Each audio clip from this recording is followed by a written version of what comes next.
Okay, for everybody that wants to know about the bike, I've been getting a lot of feedback, which is amazing.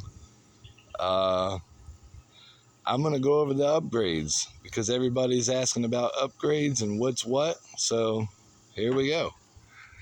All right, these here are Moose Utility Racing Wheels. They are 4x110 is the bolt pattern.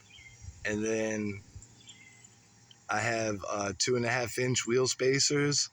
Um, they are 12 by 7 or 12 by 8. I think they're 12 by 8. And they're 387X wheels. Moose Racing 387X wheels. And then the tires are, they're 215-35-12s. And that's who makes them. Arisun, Arisun. You can get them off of Amazon. And that is a 19 millimeter nibby. I have a 30 pilot jet, a 100 main jet. I have it on the 4th needle setting, so that's one from the bottom.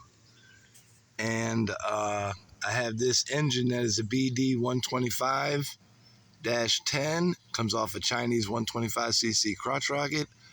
I have these shocks right here.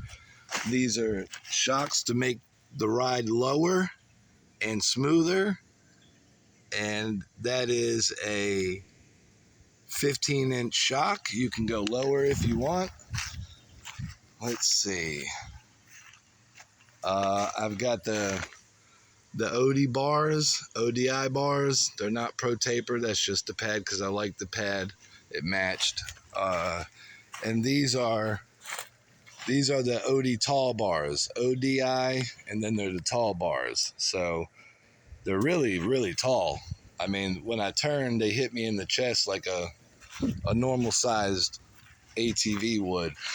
And speaking about a normal size ATV, this is not a 125cc either. This is yes, I'm sorry. The size of the bike is a 125cc size, and the engine is also a 120. It says right there 127. I don't know if the camera can pick that up right underneath that bolt. It says 127 right there. 127. Interesting. So usually it's under the CC size that they claim. This one's a little over. That sprocket right there is I believe, yep, it's a 16 tooth because I went with the 16 tooth because it's a 428 chain setup. So the chain is so big, if I would have went with a 17 in there, there's not really any room to do much in there with. So, and I don't keep the cover on because I've had problems with the chain coming off. So it's like a 132 link chain. It's an X chain. The bike is a X Pro, and I drilled tapping screws, and one in the top, one in the bottom, in the frame, and put this slider here because it didn't have one. The chain's got a little bit of play in it, but when I sit on it, since I'm 175, it rides perfect. It's got a little bit of slack in it. I've also got a CDI box right there.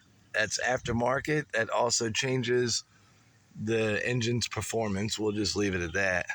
The same back shock as the front ones. They're just eBay specials. They're like $125 shocks. And oh yeah, I just put on this new fresh gear shifter today, which you can only get in China now. Thanks for all the tariffs. And then the back is a 41 tooth sprocket. I have all these lines on there because I had problems with stuff coming loose. And if I were you, I would get Loctite and use red Loctite. I did it. It comes off with an impact. You don't need to heat it. So maybe certain ones you do, certain brands, but I just use my impact and it comes off. And then I put it on by hand.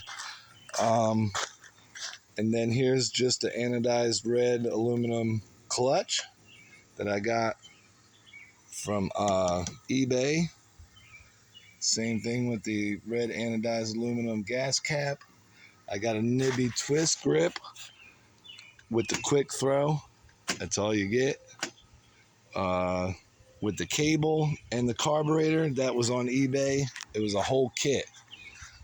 It was like $100. And I'm running a 19 millimeter. Everybody said try 22s and try 24s and 26s with the BD10 motor.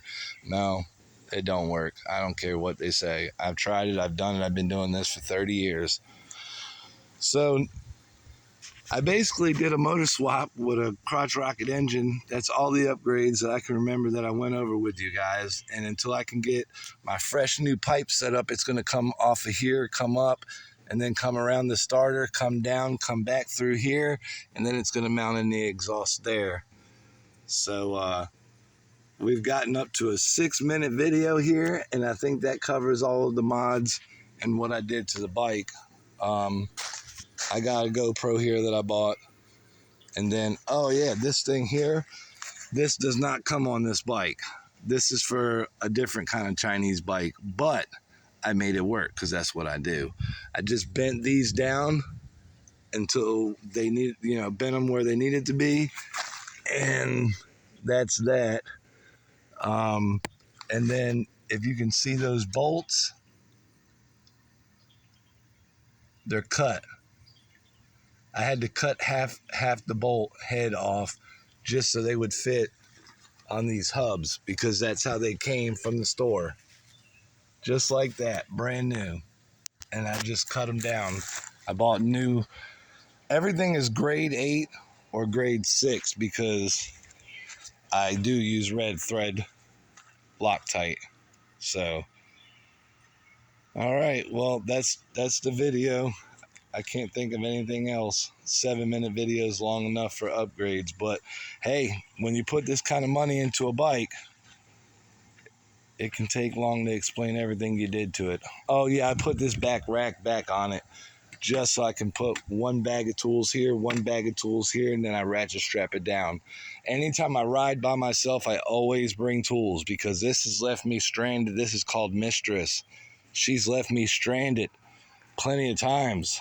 I know you guys seen it on the YouTube videos. Some of them I wasn't able to make videos because I didn't have the GoPro, but she always lets me down one way or another, whether chain sprockets and the back bolts, all 4 vibrated out on a trail one time. And so that wasn't my fault. That happened while we were riding, which is now why I Loctite everything and put lines on stuff. She's never left me broke down because she actually broke. Just problems with Chinese 4-wheelers. But